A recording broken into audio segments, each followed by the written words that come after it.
Gather around, everyone. We're going to tell you a story. Let's go back in time, say 868 days ago and a half. We're going to take you back to 2 weeks after I immigrated to this country. Doesn't matter where I came from. My dream when I came to this country was I always wanted to go to a football game here. My second week here, I had the opportunity to go with my roommates down to a football game. So we were going down to Provo, me, my roommate Zach, and my roommate Jake. What I did is I packed some clothes in a bag. I packed 2 t-shirts, an extra pair of jeans, and a hoodie, and then hopped in my car with Zach and Jake, and we got ready to go. On our way down, we stopped in Brigham for Taco Bell. It was at Taco Bell when my roommate Jake told us that when we get down there, he wants to go on a midnight hike with some of his friends. Reluctantly, Zach and I agreed to go. We thought, hey, we're probably hiking some small mountain and a hill to go look at the stars, and we'll go home and go to sleep. Fast forward to when we get down to Provo, we see his friends, and his friends tell us that we're gonna go on a midnight hike. And so we hop in the car and we're driving out, and then they tell us we're driving to Mt Timpanogos. Now, keep in mind, I'm not from Utah, I'm not from Idaho, I'm not familiar with the area, so I hear we're going to Mt Timpanogos, and that means nothing to me. Whew, straight over my head. It's when we get there that they tell me the plan is that we're gonna hike it, and we'll get to the top to see the sunrise. That moment, I went pale and my face dropped. It's 12:30. You're telling me we're gonna be there when the sun rises?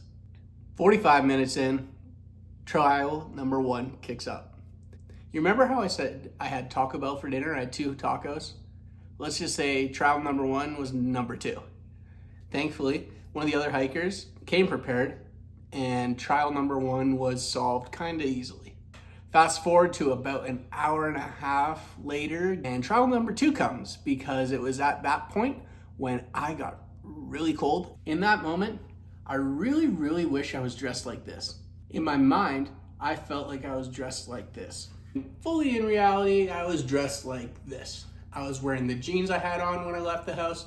I was wearing a hoodie and a baseball hat.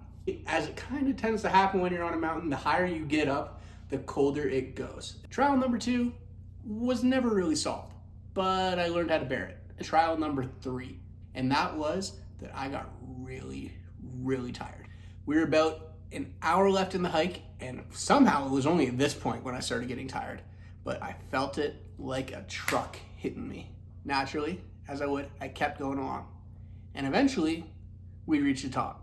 We had about an hour left until the sunrise, until we got up there, and I decided maybe I'll try and take a little nap. I'll lay down for a minute.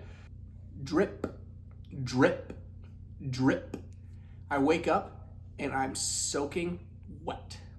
Some smart person forgot to check the forecast before we went up there to realize that it was going to be raining when we got to the top of the mountain. I am livid at this point. I am so miserable. So my roommate Zach and I, we are upset. We're like, Jake, you just dragged us along on this hike. We're going.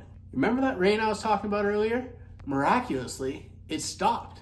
No, it didn't. The rain only picked up more and more the entire time I was going down. When we got down to the bottom of the mountain, I think Zach and I didn't realize the flaw in our plan, and we headed down the mountain, but the people with the keys, they were still up the mountain. So we get down to the bottom of the mountain, and Zach and I have to find somewhere warm to wait. What's the only warm place you can wait in the middle of a mountain? The bathroom. So Zach and I go, and we stand in a public washroom at the base of a mountain. The smell was terrible. Eventually, the people got down there with the keys, and everyone lived happily ever after.